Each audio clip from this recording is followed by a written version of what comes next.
I mean, saw what the Pugna could do in the last game, very annoying, and well, see the Enchantress in the previous match, but we know what the Enchantress can do to a team as well. So knocking both of those out there, NoPing, again, going for that Morphling ban. So you are playing against a Parker team. You ban the Morphling, insert the meme, etc. Just not a hero that you can really afford to let. I mean, technically banning up three of his heroes already. I mean, Yeah, that's you true. got to put some respect on him, and it's also where I wonder how NoPing adopt their style here. They could just continuously ban out more Parker heroes because they've already got their mid lane. They've already seen the enemy mid lane. If they want to ban out offlaners, we could see them swap their strategies up here. But it's unfortunately a position where if they do start banning out offlaners, Infamous will most likely pick their offlaner in the next pick position, and then suddenly NoPing have banned out half of their own pool. So I think honestly could probably just see them continue with the Parker bans here to push their advantage. Well, in that sort of vein, what heroes are they going to be concerned with? Right, we saw the Wraith King, I think, focus down in that previous draft as well. They could look to remove the Parker Sven, although last time around it felt like the Sven was less something that they wanted and more something that the sort of situation dictated. But looks like they'll do really neither of those options. Instead, they go back in for the ban on the Sand King. I mean, it's the Yatoro carry guide, right? He said Sven's like B tier whenever nobody played Sven for like 6 months, So maybe just a little bit of an inkling into a TI winner. You get to see what he's thinking, but at the same time, feel like we could still see the CK, could still see the Wraith King.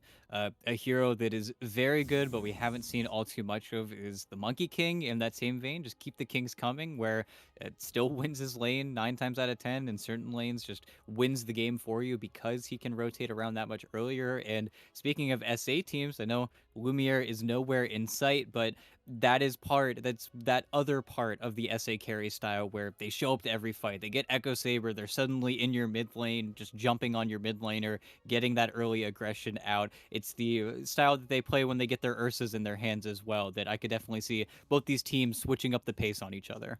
Mm-hmm. Yeah, and well, as you said, Lumiere nowhere in sight. At least not for this series. Do want to point out though, if you're missing your Lumiere fix, he is going to be playing in our next series with Infinity, so we will see him eventually. But well, for this series, we may be missing some of that signature style. But we do see further bans on the carry pool. Faceless Void taken away by NoPing. The Luna banned out by Infamous. So that Faceless Void's kind of an interesting one. Across North and South America, the hero was not always very popular, but in some of the other regions, that Faceless is getting picked up pretty frequently. Yeah, and for a very good reason. I think it goes back to a lot of these first phase heroes where you talk about the Death Prophet, you talk about the Pugna, where you just kind of gunk up their spells. These heroes with a lot of charges, with a lot of abilities that they constantly cast, just get ruined by time lock. But then at the same time, if the meta turns into a cooldown based meta, well, Faceless Void is going to slot incredibly well into that, where you can always trade your chrono for an enemy team's ultimate, and then you don't get caught in that in between where we see heroes like the Mars who have been infinitely popular because they have that 70-second timer. It feels like they can always take the fight. It's where whenever those cooldowns do get longer, Faceless Void is always going to be popular. I really think it's in return to the Death Prophet specifically. But speaking of DP, she's still around. If we It's really true. wanted to see, especially NoPing pick it up here just as the 5 position, they'd be very stunless, unfortunately, at that point. But it's very interesting to see that hero not get valued really in the slightest. Oh, But okay, CK Grim? yep. Yep, I mean, it's makes simple sense. because it works. Yeah, CK and Grim coming out here. I Part of me kind of did want to see that DP though, because just how obnoxious would it be to fight through an IO DP lineup, even as the two supports? That just would have been tough for any lineup to get through, particularly the one Infamous have put together here, because that gyro, I don't I don't know 100% if that's going to be a core. Affliction, aka Excel, aka the man has had many names, but he does still play that at the 5. That's sort of still a pocket strat from teams that he's been a part of. So Infamous could look to swing that, but if that is a position 5 gyro, that leaves their damage severely lacking. Yeah, and not just damage, but also lockdown. There is still a Storm Spirit in the game. They need to kind of fix Oh, that issue. Abyssal Underlord, though. Okay, I kind of like it. Kind of gonna be at the whims of that NoPing lane, though. I think we mentioned it yesterday. CK Grim is simply the strongest lane in Dota. It is brutal, and you are a very slow, very easy to hit target here that gets really just going to be this pit ward and Call just duking out the waves continuously, and we still do have that question mark in our heads, right? Is this gonna be a Gyrocopter 5? Is it gonna be a carry? We'll have to see. But at the same time, this is kind of a soft answer. A hero that really has not been picked very frequently. I think Amar the F was really the one that's kind of got that hero back into the limelight just because he kind of just ruined every single lane he was put in, would just kind of kill the enemy safe laner a few times, then end up the highest net worth hero in the off lane, and then would just kind of walk around the map. And with the ultimate, that hero has certainly gotten a whole lot more interesting, but also just versus the Storm Spirit. Anytime you jump in, the Storm is going to have to be very careful. It's almost going to dictate the pace of these fights where you need to see that root committed. You need to see that spell used. Otherwise, well, you get gummed up, you get cold snapped, you don't get your secondary zip off, and it's a situation where you could surely die if you don't have BKB on that Storm. And that's going to have to be the thing for Infamous going against a Storm Spirit. They don't have a crazy amount of hard lockdown, but if you can chain up the sort of softer lockdown, it still could get the job done. So Storm is going to have to play very carefully on that front. That's much easier said than done, right? There's a massive team fight going on. You're trying to time out your distance and your zip in terms of the mana.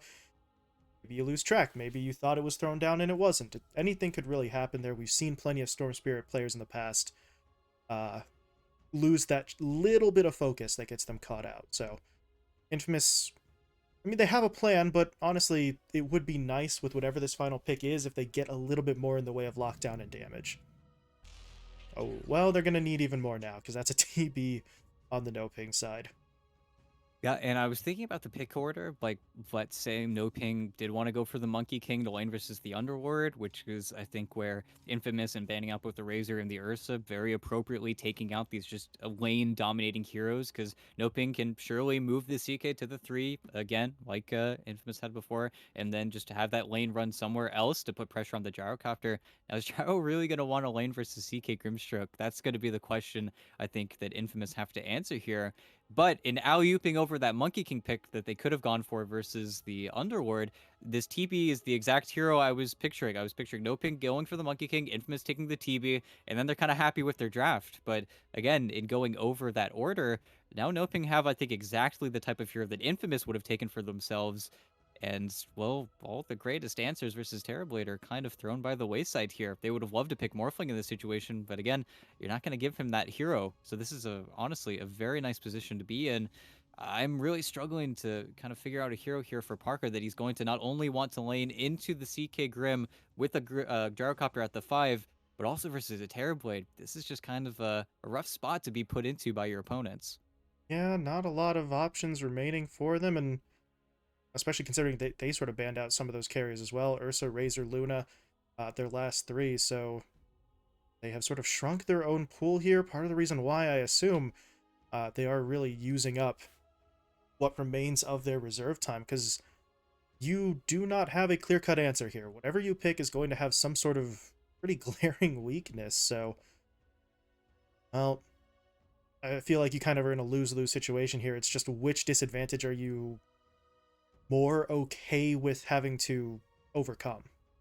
Yeah, I'm thinking, is the simple answer just picking like Jug? Is that the way you deal with this lane, where you just spin off the Inkswell Chaos Bolt, so you go for Naga Siren and really gamble your game? Like, it feels like it has to be something to go up versus that TB, but okay.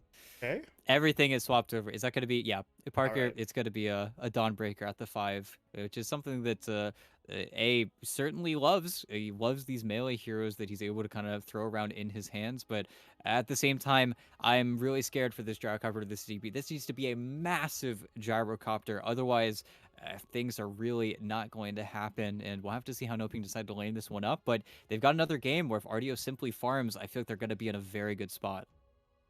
And the last time around, we sort of had that caveat of, Infamous's lineup might scale a little bit better with the cores that they have in comparison. I truly doubt that the same scenario is going to play out here with the Gyro, the Invoker, and the Underlord. So it seems like NoPing have somehow put themselves in an even better position draft-wise than they were in the first match, which they were still able to win. Yeah, and honestly, I completely forgot that. Well, we've got Guts in the lobby. We've got the man, the Storm Hmm. Spirit himself. Whenever he was kind of thrown around teams, whenever he was on a team for less than 2 weeks, you gave him Storm Spirit, and then he'd still somehow win games. And now you're going to be pairing it with an IO, and you're going to have to deal with RDO running around. I feel like in a very similar fashion to Game One, NoPing have this really four hero lineup where RDO is just kind of being able to pick and choose his fights. Again, I think you're going to need to see Parker just being massive, running around with Alacrity on, getting active with the Invoker. We need to see the full 5 men of Infamous take on the full 4 men of NoPing and then just decisively win those fights. If they're not winning those fights, though, if NoPing can somehow win those skirmishes, things are going to be looking very scary. But I don't know. Looking at the infamous lineup, ET, who's who's the person that breaks up that sort of front line smash your faces at each other? They don't seem to have someone who could maybe get in onto Duster and LeBron to find those sort of easy kills. So they may just have to barrel their way through the toughest part of the opposing lineup. Yeah, and it is the issue of, I think, picking up not just the Dawnbreaker, but also the Pit Lord here.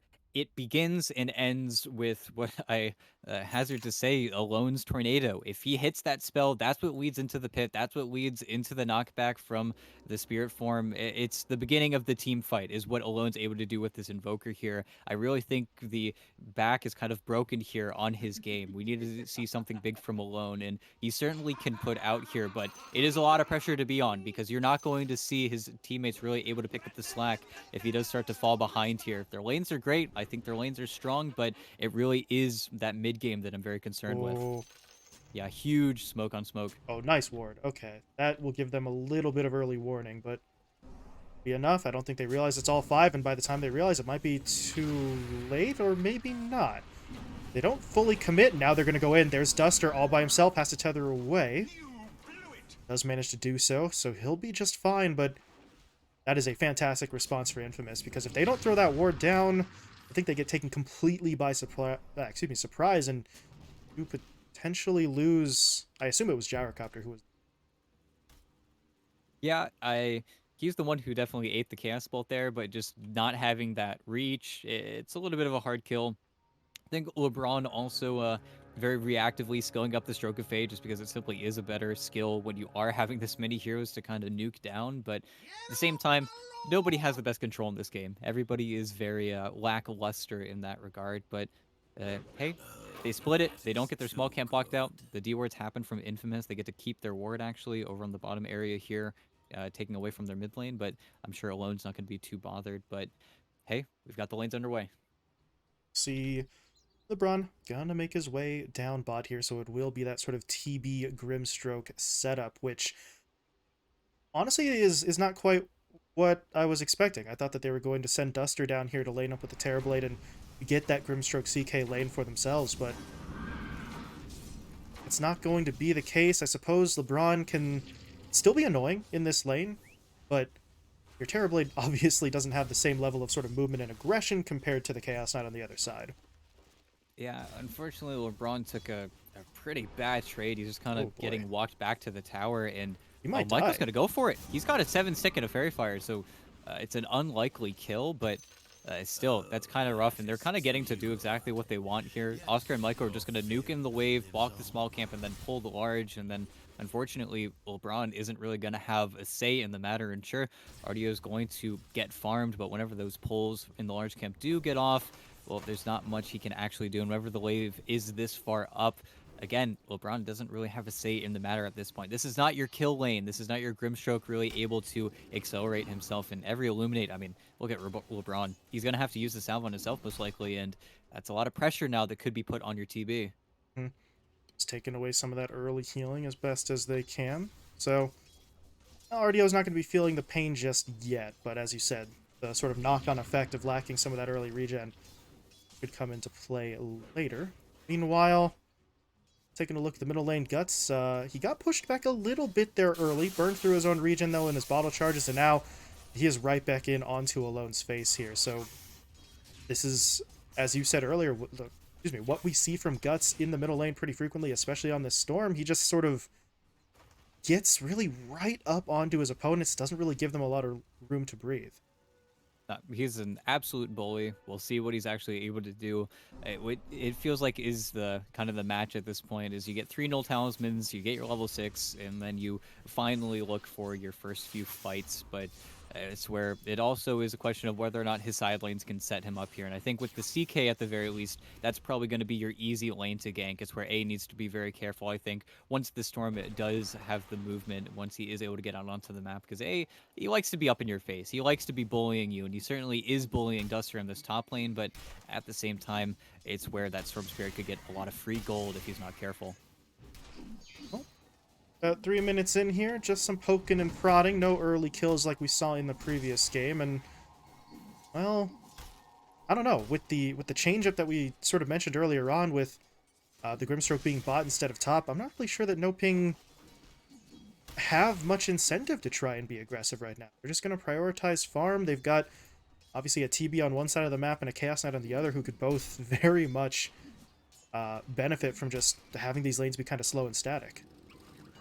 Yeah, and that's also where it's the biggest drawback and the biggest benefit of this Wisp. You are going to get a lot of XP sapped away from you. It's kind of the sad fact, but it's actually, yeah, bottom. Michael is just doing such good work, just making the good trades. And again, you have to give that region over to the TB. Ardio is not going to buy his own, so he's just a little bit low on the Grimstroke, and they get the free kill. There was a moment there, he had the salve in his backpack. I was wondering if he was going to try and get a little tick up in between right clicks, but the Illuminate from Michael just kind of eliminates that possibility entirely. So we talked about it in the draft. Michael is a veteran player, especially on, oh, hold on that Coddle is alone. Yeah, he kind of sees that gank coming, just gets him away from himself with the Tornado. Now turning around, actually looking for the kill. He's got the Cold Snap, but does he have the damage? Not by himself. Illuminate from Michael, though, also will not be enough. It's rough though. Yeah, LeBron has to salve him, and he's not going to get any rune in his bottle here. I mean, they've just kind of ruined the Storm's lane though. And alone, he's got gas in the tank. He's got stick charges. He's got Enchanted Mango. He's really able to kind of stick this one out while Guts is in the kind of breaking point as Storm Spirits are. Does he get revenge here on Michael though? Tornado? Oh no. Uh-oh. Cold Snap, Tornado, Illuminate, and Michael lives with 18 HP. That's brutal. It's a pretty one. It's pretty. Some tips between teammates there as well. Well deserved. Timing was perfect. And all right, Infamous, first 2 kills on the board here. So, oh, they are looking pretty impressive so far. We'll see if they can keep that momentum going. And I mean, for alone, this is pretty fantastic. That was not a kill onto the opposing mid laner, but if there's action mid to get the Invoker going, this is something we see very often. That Invoker only has to fall behind a little bit ET, and then him playing catch-up always feels kind of awkward. So if Alone doesn't have to fall behind like that, it opens up a lot more for Infamous to work with. No, it certainly does. It's going to be a lot of space for him to make his way around the map. We'll see if he actually decides to get a very early Spirit Vessel, or if we go for the more stable, just to earn into Midas buildup that we typically do see from Invokers that want to scale just a little bit easier, and he certainly will need to scale, because they're going to need to take this, I think, a little bit later just to contest with that Terrorblade, but that's also the field that Ardio wants to play in. He wants to look for those later timings, so I wonder what we will see coming from Alone, at least item-wise. But as these lanes do start to break down a little bit, we're seeing heroes get close to that level 6. I wonder if we are going to see that immediate aggression. And hey, Guts, getting the kill bottom. It's what he needs to do. It's something that he's so good at, especially when he was on 2-base, just finding the picks where he needs to be. And so we're top lane, also losing the gyro. I think Sexy Fat, though, yeah, is going to get returned. Now can Duster get away? Doesn't have a whole lot of mana. Okay. Pops the wand, gets himself to the creep wave. He'll be fine, so...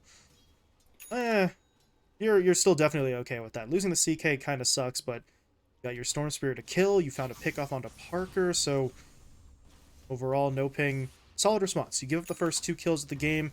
You get a couple of solid fights across the map in response, and I think that's going to kind of just have them sitting relatively even, although Duster... you know he's here. You're slowed up, but he is not going to be able to get away as he has no mana. But never mind. He has the 1 charges again, so Duster makes his escape. That missile, not enough for the kill, but it does set up for the Tornado. Is that enough damage? Yes, it is. Alone, took him maybe an extra attempt to get it, but he finds the kill, and we mentioned earlier, if the Invoker can be involved early, this would be a huge win for Infamous. They're looking for even more, trying to get onto Sexy Fat underneath the tier 1 tower. That does leave Michael alone mid, as he gets picked off by your Storm, but if you can trade this out for a core, I think they're going to be okay with the overall trade. But Sexy Fat's not dead yet. He's trying to cut his way through the trees. One more tree. He saw Oh, his freedom. It was one Quelling Blade away, but he can't get it. Alone finds the kill again. He's up to 3-0 now on this Invoker. yeah, no, it was very patient in the top lane. I think Sexy Fat as well, just not respecting how long Alone would actually take over that lane. And sure, they do get a free kill. And actually, Duster, oh, this is the first time he messed up his tether timing with the cold snap, so he's got to be very careful here. But Guts, oh, he's just leaving. Nice Oh, deny. Just dead in the creep camp. But at the same time, it's really nice from Alone. I mean, they've completely blown open the top lane. That was all during the card time. The tower's dead. Parker has so much space to work in between now, but at the same time, you do have to respect Guts. With so much time gone from the mid lane, got complete rune control, has an arcane bottled as well. You know he's going to be looking for his next play. and he's got that exact sort of timing you were talking about. The Ooh. triple null. Is that a very... It is. Very trinket. Strip Spear play, it's just, they're chosen Dota players. They get exactly what they need every single time. I know there's like some machine learning with the Dota 2 neutral items, but I mean, it's just exactly what he needs. This is going to be a very nice Storm game. And look, oh, Oscar is just none the wiser. Man. And there's going to be the silence to start it off. They get the Vortex. They'll throw the Ink Swell out just in case. And they've got it. Affliction, I mean, he's here, but there's really not much to do. And with Duster TPing in, they could look for round 2. They may lose LeBron first, however. Yeah, that takes the wind out of their sails a little bit there, because Guts was still sitting on about half mana. Yeah, and I mean, Arcane Rune still there, still active. Duster can't really do much to help his teammate out here. He does give him the kind of Soul Ring buff up, but at the same time, if they do see a weaker target show up bottom, they could maybe look for some type of return. But unfortunately for Infamous, without the carts, there really isn't a lot of pressure they can put on these towers aside from just nuking out the waves as hard as they can. But with LeBron rejoining his team here, they're looking for a weakness in mid. They're looking for someone either stacking the camps or kind of back here. Probably the Coddle is the hero that they're ideally going to try and pick off, but unfortunately for them, no Coddle to be seen. But they do get this Ooh. other nice play. They get to swing. Get Parker Oh, here. This would be huge. They pop smoke, and they're oh, going in. Do they see him? Yes, they do. Parker throws down the call down, but it's not really going to be enough to keep him alive. Alone and Michael are in too late. Can they get anything in exchange? Yes. EMP is able to kill off Duster, so you at least find that. LeBron will die to Michael in the tower shot as well. So you clean up a couple of support kills on the other side of things, but the death and the slowdown of Parker's farming rate as he falls for the second time is going to hurt Infamous probably a little bit more than those support kills will make up for. yeah, it's not like they're slow either. They get two supports in tow. Again, Alone gets to accelerate his game. He's still having a very solid time with this Invoker, but it's just they were looking for the Coddle. They find the Gyro instead. He doesn't really have any big item just yet. He's going for Ooh. the rush up of his tags, but unfortunate. But yeah, top. Affliction comes in Okay. with the Solar Guardian. They want this fight. They even brought Oscar in there with the portal, so taking no chances. Beansgate gets him in. They find a nice pickoff onto the CK, and I think maybe more important than that kill is the fact that Oscar could keep this tower alive for a little bit longer, as that siege creep can't take it down. So just sort of stymieing that push across the map that little bit longer could delay the timings for NoPing. Yeah, and that's something that NoPing have to be a little bit concerned with. If Guts isn't finding really these picks in the in-between time, he's not going for the greedy build, getting that Kaya. He's going to get that BKB as soon as he can, and he absolutely needs to if he knew what Alone was building. And the Blitz Knuckles kind of says that I am just getting an Orchid after my urn. You have to be scared of me. But NoPing don't have a really easy way onto killing these buildings. I think it's the biggest advantage of this Pit Ward is just when it comes to that tower defense, unless you kill him and then have a cart, the push isn't really going to be there. And in the meantime, Oscar himself has gotten very, very farmed. I mean, he's top of the net worth right now. They're farming a bunch of stacks in the jungle that the Coddle has just been working tirelessly to scale up for both his Gyro and his Pit Ward. But that's going to be Atos almost completely completed on Oscar. And then suddenly there is that worry in the back of Guts' mind. Is he going to be relocated out if he gets caught? It's always going to be a fear. And I mean, as you just pointed out, the stacks just there like clockwork. How God, how fun must it be to play a game of Dota with Michael as your position 4 support, just knowing the sacks are going to be there. The support is going to be there. Of course it's going to be there because Michael's playing your support. It's just the sort of exception for him to not pull those plays off. So Infamous have a lot to work with there. Of course, on the other side of things, you got a Storm Spirit who's farming quite nicely too, and pretty much zero pressure has been applied to RDO. So both sides fighting early on here, but not necessarily putting their cores in harm's way outside of those 1 or 2 pickups onto Parker. And I'm looking top. LeBron and This A. is not Oh, good. Yeah, A kind of just thought he had that hammer as his escape route, but I love that from LeBron. He doesn't actually go directly onto either the hammer's location. Okay, he's just going to buy back in Solar Guardian bot, where Parker, well, he got into a little bit of trouble, but with the reinforcements arriving, he should be just fine. The question is, can they actually get these return kills? Duster, he will be taken down, but Guts was able to get away. oh, and hey, Oscar's okay. Immediately mid. Sexy Fat doesn't really do a whole bunch of damage, but this is certainly going to be an attempt. Yeah, an attempt that they just have to immediately give up on because Guts has been traced from the bottom lane by alone pretty much the entire way. Very low mana Storm Spirit. He's probably just going to have to go back to base after he farms a few neutral camps and then get ready to defend his mid tower, but I don't know if he's going to be able to get battle ready before this is already done. Yeah, he's getting the reset from Duster. They kind of have to do this, but they gotta go now. They also need to do something about Michael. His ult just ended. There's not going to be that Illuminate heal, but Tower's dead. I think they finally get Oscar. They have to work for it, though. Okay, they will find that kill. Soulbind there onto both Alone and Michael, so that's going to keep them sort of leashed together, and they're looking for even more. Guts picks up the double, looking now for the triple. Silence it onto the Invoker. Dropped him down. Guts finds the kill. Can he get the quad? Looking for Affliction. Affliction runs into Parker, though. Parker wants really no part of this fight. He's just going to back away, but that means A gets left behind. Sexy Fat steals that 4-piece from his teammate, but still 4 kills. Yeah, I tip Guts, you know, saw him dodge the homing missile there, and the immediate trade. They overextend themselves on Infamous. They kind of stay after all their ultimates are committed. Parker was nowhere close to getting involved in that fight. He was farming the Ancients. He just finished his Aghanim Scepter, so maybe he would have wanted to get involved in that fight, but that's where you always have to be concerned. I think they go for that push thinking exactly what I thought, where the Storm is kind of out of mana, he's tapped, but that's where the IO just changes the Storm Spirit's game so much. And now Guts, I mean, after a triple kill, looking at that BKB, he's not going to be scared of any of the items that Infamous are about to finish up here. Alone is even still 800 gold away from his Orchids, so really after losing one team fight, they're certainly not too far behind, but they're not going to be nearly as strong as I think they'd hope to be.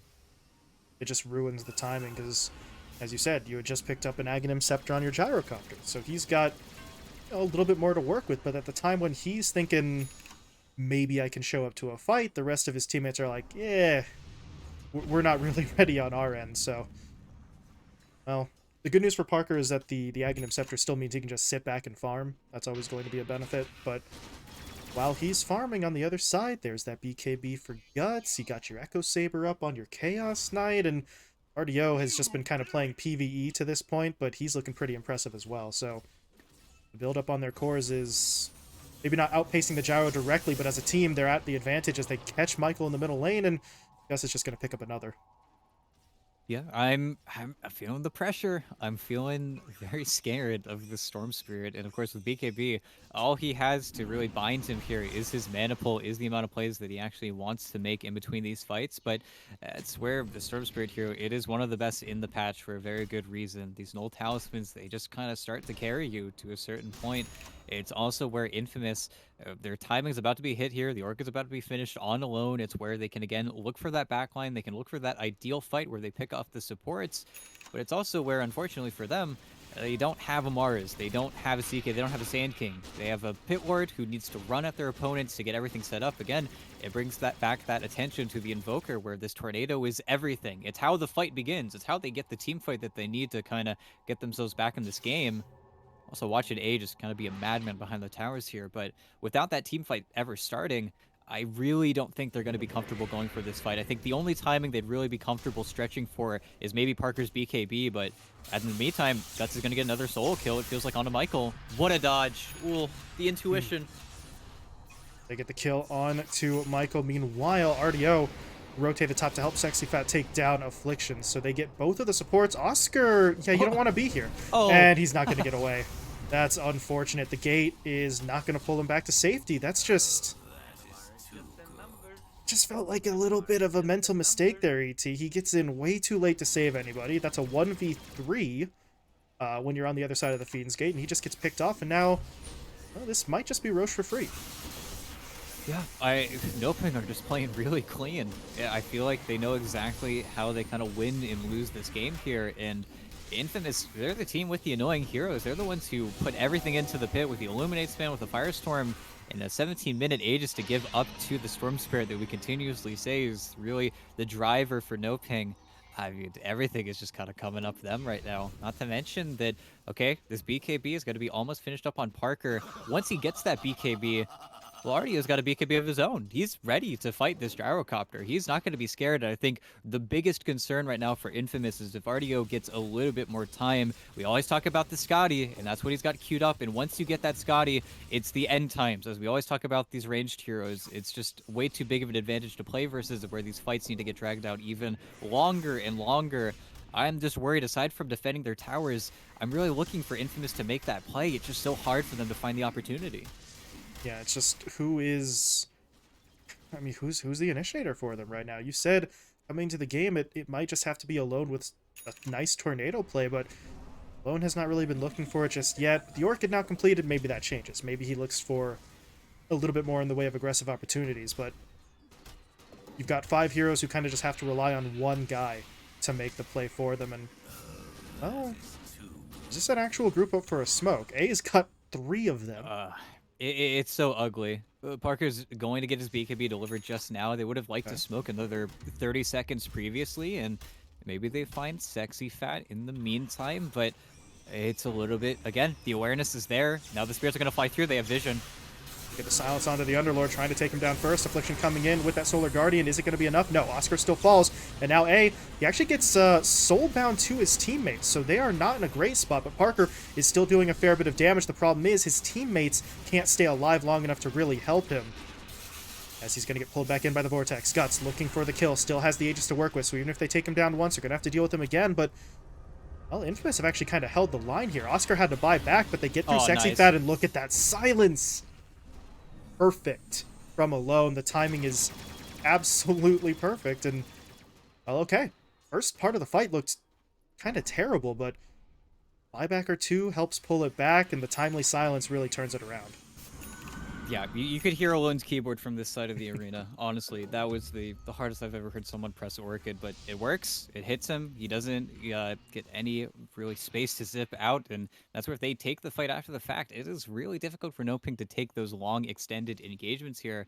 And honestly, I'm just surprised that the Gyrocopter was able to walk away. He lost his teammate so early on there. He didn't have a Dawnbreaker. He was getting 1v1'd really by the Storm Spirit pretty much the entire fight, but in surviving that engagement, they were able to isolate the IO. I mean, Duster was getting right-clicked by the Coddle pretty much the entire time. They have pretty much infinite mana with this Coddle alive as well, and I think for NoPing, didn't have a clean initiation. They didn't have a clean target. They put everything onto Oscar, and again, I feel like for the 3rd time in the series, a simple buyback just changes the tide of the game. Now Infamous are the ones who are okay to put this game on pause for a little bit. Well, that's sad, though. Yeah, Guts trying to get sort of back on the horse there with the quick pick-off, so...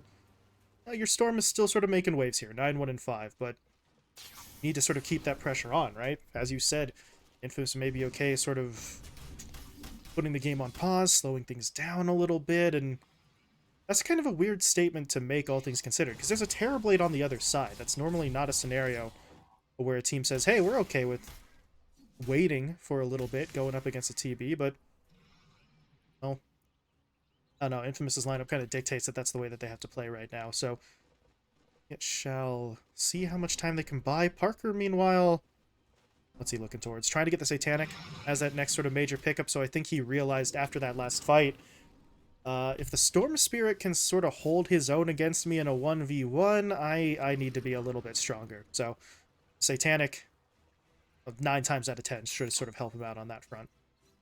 No, it definitely will, and it's going to be a big concern. It's The simple idea in Dota that if you can stop the engagements from happening after you win a team fight, you maintain that XP lead, you stop the supports from growing really in any power, and you get to wait for your next big timing. It is going to be RDO Scotty clashing up against the Satanic finished on Parker, but again, that breaks down up towards those BKBs, and alone, that was a little bit crazy. He's just hitting an illusion, and oh no, he needs to get out.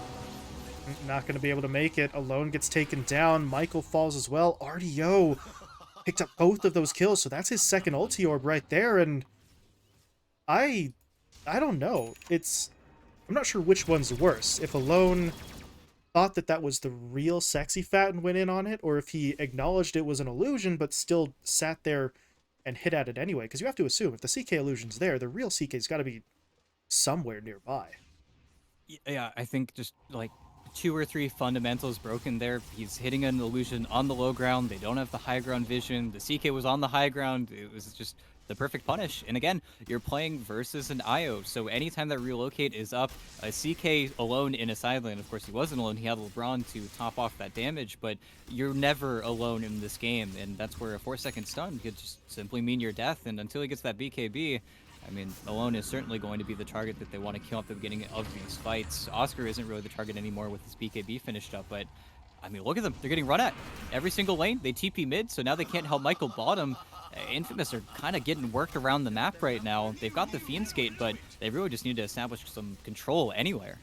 Yeah, the Fiend's Gate, I think we've seen it, what, twice now? The first time Oscar kind of killed himself. The second time was just sort of a dogpile 4v1 sort of play. So kind of 50-50 on the Fiend's Gate effectiveness so far, and control of the map really slipping through their fingers at this point, because tier 2 mid is the only outer tower that they still have, and Oscar might get caught out here. He's going to pop the BKB and TP home, but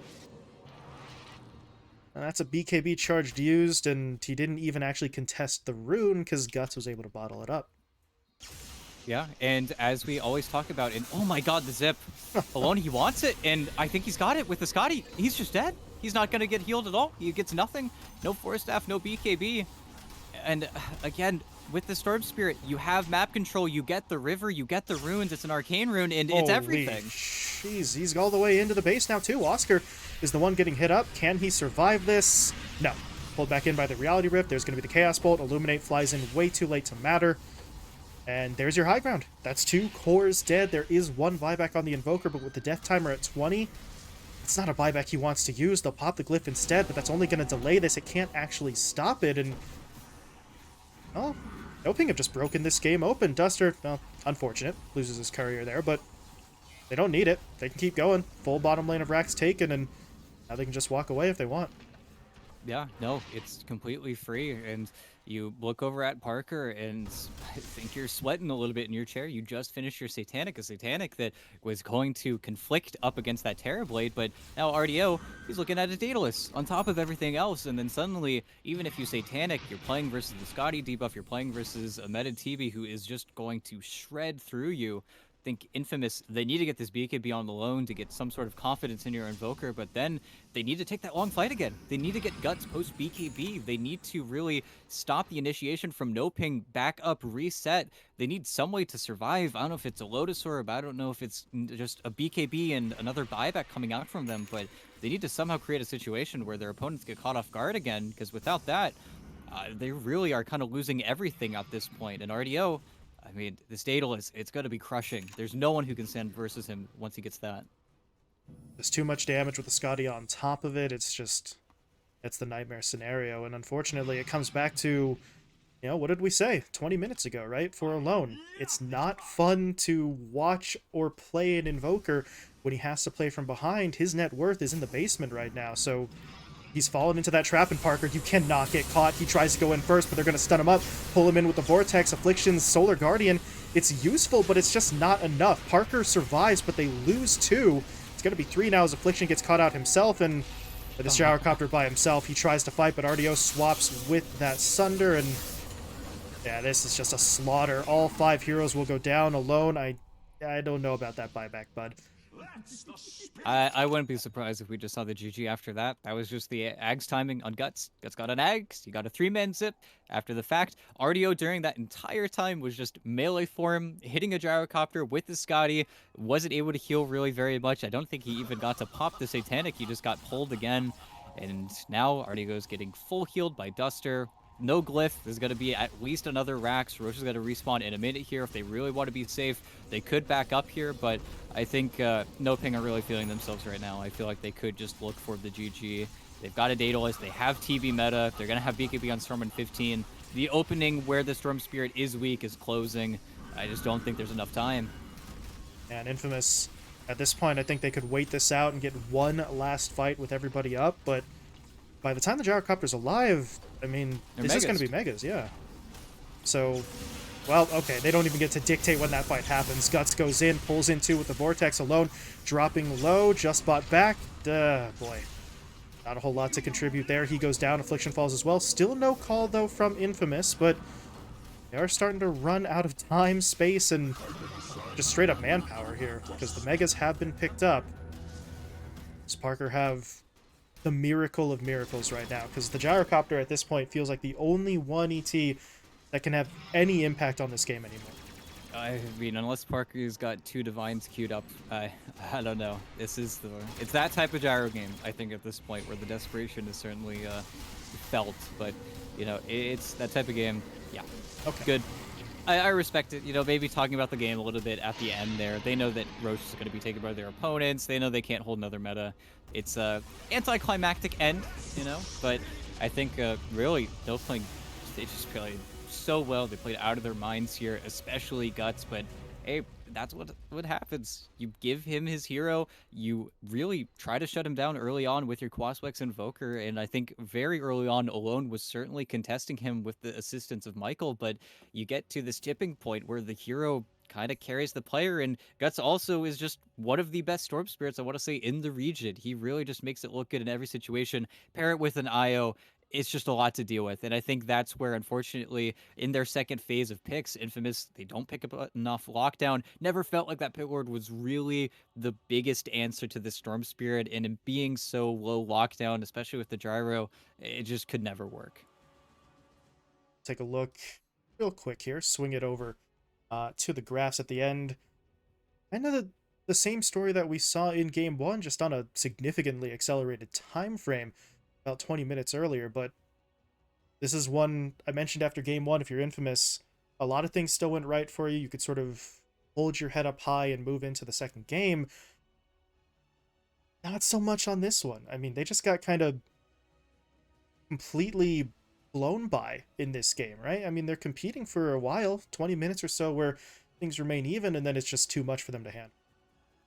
Yeah, I, of course, have to respect Infamous. You know, they are a very good team. They're a staple of the region for a very good reason. They've been around for a very long time, but plain and simple, I think they were just very outclassed here. I think maybe if going into this series, just a little bit more selective with their bans versus what I feel like NoPing could have whipped out versus them in 2 vastly different drafts in both games. I think they just got brought to a section of the game where they really weren't comfortable playing in. And I think a player like Parker, again, these SA carries have such overlapping hero pools. Somehow in both games, I think NoPing got the better end of the stick. And I think that's where RDO just simply felt more comfortable, where Parker is the one constantly under pressure, constantly on a timer. I don't think that's a position Parker ever wants to be in.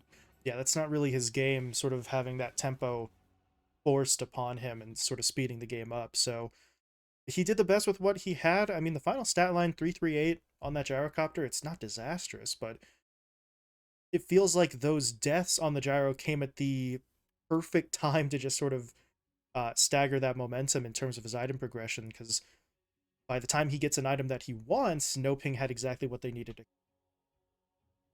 Yeah. I just hope Infamous can, pick themselves up. You know, these SA teams, as we usually talk about with these SA teams, they love taking games off each other. They love beating each other to an absolute pulp. They're the region that I think has the most 2-1s out of anyone aside from maybe SEA, but they love losing their games just kind of here and there. So I could definitely see them making a comeback here to qualify. Yeah, a team will just get completely bulldozed by a squad, and then the next day in some other tournament, they 2-0 them themselves. So You never know. And Infamous, obviously not out of this just yet. They dropped to the lower bracket, but they have a chance to keep their run going, as they're going to face up against the loser of our next series. We've got another best of three here. We're going to keep with the theme of the South American squads. We have Infinity taking on Ravens, I believe. So that one, let's see. I think we're getting a little bit of extra time in between just because we have to get those teams ready. About 20 minutes out now from the start of that. But Infinity versus Ravens will be coming up next. So we'll be stepping away for a bit here, take a short break, and when we return, that second best of three. So stick around and we'll be back for that first game.